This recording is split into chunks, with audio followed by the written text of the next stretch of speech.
Hey there, it's getting close to being that time of year again. Bassmaster Classic's coming up, only a few more days. Today's Sunday. I think they might be their last day of practice with the 3 in a row. Then they got a couple days off, and they get one more day of practice, and then they start on Friday. So I like to do this every year. I do a little classic preview. In 2020, I got to fish the Bassmaster Classic on Lake Gunnersville. So that was actually where it all started. And then after that, it's just been fun to follow along and really kind of talk about it, what I expect. So this year they're going to be in Knoxville, Tennessee. They're going to be fishing on their Loudoun Tellico, and it's going to be interesting. I've only ever been on that body of water once, and it was interesting. It was different than a lot of places I've been.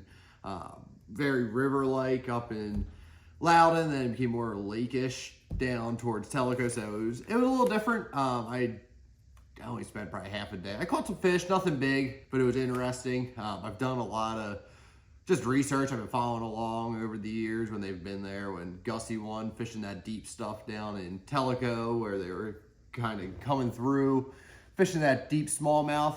I would have loved to have been a part of that. That's right up my style. I love doing that sort of fishing. Big smallmouth, it's pretty amazing. So that could be one of the ways it gets won this year. It's cold. They've had a real cold week of practice here. I think the last 3 days it's been below freezing when they're starting and only getting up into the 40s. So that's going to make things tricky. But I was watching the weather, and they got a warming trend coming. It's going to be actually in the upper, I believe it was 70s. The nights are going to be back into the 40s and 50s. It's going to be warming that water temp up. I haven't talked to anybody fishing it right now. It'll be interesting to hear what the water temp currently is. I would imagine it's probably in the probably mid 40s, maybe upper 40s, somewhere in there, but definitely going to be a pre-spawn tournament. But with that warming trend coming, it's going to change so much that they found in practice. A lot of this probably won't even be worthwhile. They're going to be on those more wintering areas. They're going to be going. They're going to be heading back to the pockets. They're going to be heading back in there, especially if you're fishing for largemouth. And when you're doing that, you're going to want to be checking around. You're going to be looking for those little secondary points, little maybe some riprap, something that's going to hold some heat, especially with it being, if you get some sun out there. I know there's a chance of rain, I believe, on Saturday and Sunday for the Classic, but on Friday, I believe it's 77 and sunny, so that's going to bring those fish way up. Some baits I'd be throwing this time of year down there. I'll pull out a couple of them for you. Right here, this is the SB57 by Bill Lewis. This one right here, there's not any grass in Loudoun and Tellico that I know of, at least when I was down there. Maybe a little bit of coontail, actually, now that I think about it. But this guy, I'm going to be bouncing this off the riprap, off a bunch of laydowns and that sort of stuff. With that circuit board bill on there, it comes through it all really well. It's a great little deal. This one's called Chartreuse Shiner. It's got the chartreuse and black back. It works really well in those dirty water conditions, what they might be getting, especially if they got some rain coming. It's going to push some more dirt in there, but that would be one that would be really, if those fish seem like they make that transition from being in those wintering areas to getting back up on the bank shallow, that's the first one I'm going to be picking up. If they don't seem to be up on the bank enough, after that, I'd start cranking with this Bill Lewis. This is the MR6. This is strawberry crawl. Nice bright color you can see there. It's got that dark back, so it's good contrast in the water, but again, good dirty watercolor. And this bait, it's got a tight wiggle to it, so if it's still colder, that water doesn't warm up as much as you anticipate. This is a really good bait for that. Right now in practice, I would 100% be covering a lot of water with this is the MR6. They also have the MR12, which is a 12-foot diver, but this 6-foot diver, it's a good bait. You get a lot of bites on it, and it's the one. It catches largemouth, it catches smallmouth. I actually caught my personal best smallmouth on this years ago. If you haven't followed my channel along, I talked about it for a while ago, but it was probably 3 springs ago. I caught a 7-pounder on this. It was giant smallie up in New York, but that'd be a key bait to be looking for. Another one I'd be using to cover some water. If that water keeps warming up, they start moving back into those pockets, getting around maybe just some of the muddy flats, or even where that little bit of coontail is, I would take, of course, the jackhammer. We all know this is a pre-spawn killer. It catches the biggest fish in the lakes. So I'd be using a chartreuse and white jackhammer here, silver blade. Another one would be good is like that spring crawl, something that's got like a dark blade, some real dark, like red, orangey colors. That's good. Fire crawl would be another good one if the water's really dirty. I could see that being a big player. This guy, I'm just matching up with a razor shad. I'd put a pearl white one on there, and it's just, it stays on there. Elastic, you can stretch it, rip it around. It's not going to get all torn up. And the last thing, there's a decent amount of rock out there on these lakes too. So if you're doing that shallow ordeal again, pick up a mop jig, big living rubber. If you get that maybe a little bit down towards that cleaner water, towards Tellico, this sucker would be locked in my hand trying to get those biggest pre-spawn females to bite. You can flip this around with some wood, a lot of rock it's good on. Just drag it along, let it pulse down there, really get that skirt going in their face. But those are a couple of the baits I'd be making sure I key in on when I'd be fishing this tournament. And what I want to do next is I like to take you on my Lowrance graph here. I'll take you kind of through the whole area, maybe point out a couple key spots that I could see being a player in the tournament. So that'll be fun. We'll go through that. I'll talk a little bit more about what'll be going on. If you guys have any questions, put them in the comments below. Another thing would be kind of cool. What about putting comments below what you think the winning weight is? Because it's going to be a 3-day tournament. It looks like it takes a little over 15 pounds a day to go what the winner is. That's been the average in the classic there. That was in 19 when Gussie won. It was a little bit over that too. So I would imagine it'll be similar. There's gonna be bags that'll get caught that are over 20 pounds, or right around that 20-pound mark. But if you can hit 15 a day and then have one outstanding day, that's what's gonna get you a Bassmaster Classic win. So put them in the comments below what you think the winning weight will be. We'll go from there. And one last thing, if you wanna pick up a favorite rod, these are what I've been using, favorite rods, reels. This is a Rush 701. It's a medium. Heavy action, it's great for this SB57, this MR6, and if you wanna throw a jerkbait on it, really good for that. So use the code GB20 at favoriterodsusa.com. And we're gonna get over to the graphs now. All right, now we got the map pulled up here. I just wanna show you where we're at. There's Knoxville right here. So here's gonna be Loudoun, Tellico, it'll be down past it.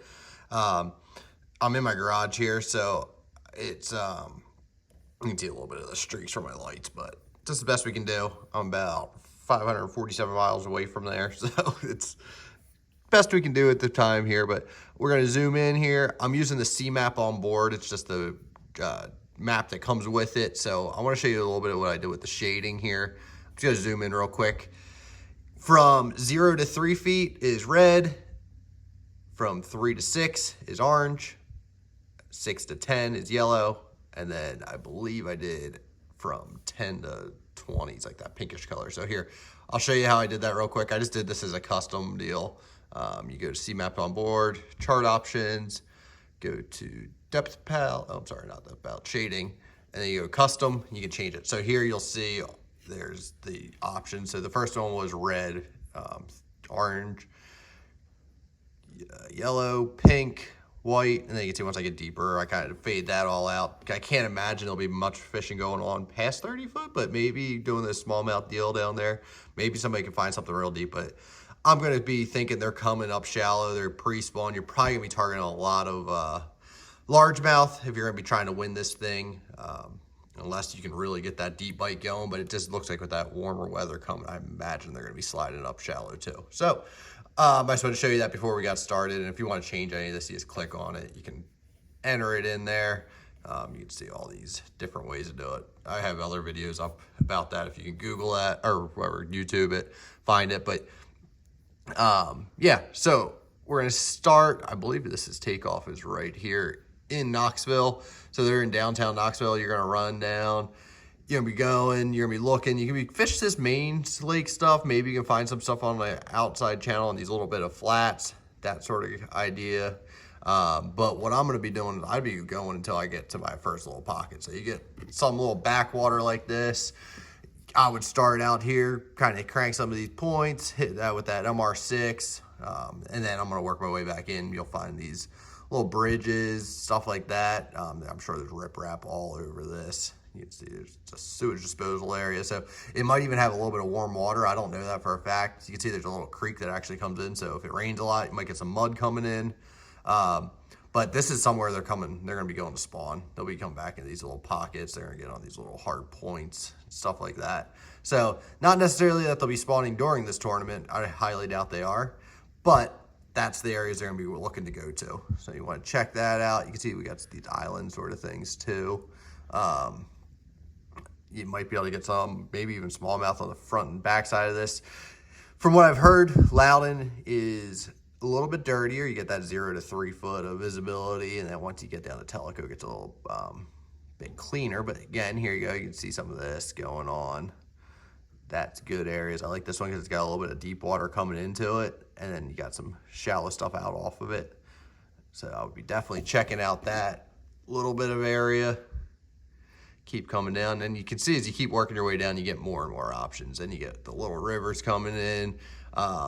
That would be probably something where a lot of those fish start making their way back into. So you want to check those sort of areas, kind of hit those points, maybe look around. You can see this is the creek channel. Right here is a good channel swing. So maybe if they are more in that winter area still, so the blue actually right here is the main channel. That's the main river channel, or the old creek channel. But you can see that it gets deep right along here, so you want to make sure you hit that area, kind of see if they're transitioning. I would probably start right here, work my way back in this pocket, see if I can get a bite, kind of give me an idea of what's going on, or even start back here and work your way all the way in there. But then you got a big flat on that side. You got these little pockets they can go back and spawn in. Looks like you got some boat ramps around, so that's nice. You can kind of fish some of that. Another channel swing bank, maybe even take out a big glide bait. That could be a good deal here. Maybe you can get one real giant bite. Looks like a little marina there. And marinas could be a player. You know, Ott there in, was that 2019 when he won that last day, he caught a couple of good ones off marinas. And I don't know how much that was access, but they live on marinas year round. Everybody knows that. It's definitely going to be a player. But this is definitely interesting. I'm sure it's going to have a lot of dirty water in it. So you can keep working your way down. As you do that, keep looking. I believe this, was that the one I fished? It might have been this one. I remember going in and there was a bridge and it went into a big flat in the back. I'm pretty sure that was the one I was fishing. I caught some fish there. That little shoot through, it kind of funnels it down, just kind of like this Gunnersville channel, or when they go into the back of the creek, so it's going to funnel them down and those fish are going back to their spawn, but they got to all go through here. So it kind of makes a pinch point. Pinch points are always good in the spring. Definitely worth taking a look at. See if you keep going. We got this guy. There's a big marina here. What is he? Fort Loudoun Yacht Club and Boat Marina, or boat ramp. That's all probably real good. Definitely worth taking a look at, but you got to play around with it a little bit. See what they're doing that week. Keep going. It's a long ride. From what I remember hearing about years ago, to get from Loudoun down to Tellico, I believe it was like a 45-minute boat ride. So you can see we just kind of keep working your way down, and let's see where it is. Keep working our way down. There we go. There's Tellico. So here, this is where Loudoun and Tellico kind of split. This was the section that I believe Gussie was fishing when he won it. He was out in that. I never actually looked at the depth. It's about 25 feet or so in the deep spots. There's some humps. I believe there's big boulders and stuff out there. So come down and you're going through these where they're connected, and that was where you got, I'm sure, a little bit extra current going through there. That's what put those smallies out there. But then when you think about it, those smallies aren't going to go super far from there when they start spawning. And they like to spawn on points a lot of times, so I would see them getting on something like right outside those edges. They could even get on this if there's enough current there to get out of that current just a little bit. Those guys will spawn, and it doesn't have to be completely out of the current. Those bass, those smallmouth, you catch them up on the St. Lawrence River and they'll be out behind a boulder and the current will be blowing past them at 4 or 5 miles an hour, and it's just enough to be able to make a bed behind it. But definitely worth looking at. Once you get down to Tellico, you get that more visibility. You're gonna get probably 3-6 foot. So you can start maybe even throwing a jerk bait. That new Bill Lewis scope stick, you can really see it well on your forward-facing sonars now because it's got such a wide side to it, so it really glows out there. Really does a good job. That's another good pinch point right there. Definitely worth taking a look at. And you can see this, it's much deeper out here, a lot steeper. So you want to make sure you kind of just bounce around. You want to check all this. With 3 days of practice, and I believe they get a 4th one right before it starts. I can't remember exactly how that worked, but there's a lot of places you can fish here on Fort Loudoun and Tellico. It's going to be interesting to see who ends up winning this thing. I don't know. I'd like to see one of the guys that have been around for a while. I haven't won one yet. Maybe Hackney or Gerald Swindle would be awesome. So it sets up for probably Swindle, really, because it's going to be, could be a junk fishing tournament. Maybe you go fish some of the dirt, have a whole bunch of rods out, run back down to the clean water, go try to call out maybe with a big smallmouth. Gives you some options, but really looking forward to following this event. And if you guys have any questions, let me know. Put them in the comments below. I'll try to help you out and figure it out. And like I said, if you got a favorite, how much weight you think it's going to be, who you think is going to win it, put them in the comments below too. It'd be fun to talk about, interact a little bit, and maybe I'll do another video with maybe like a fantasy fishing deal if you guys think that's worthwhile. Let me know. All right, we'll talk to you guys again soon. Have a great day.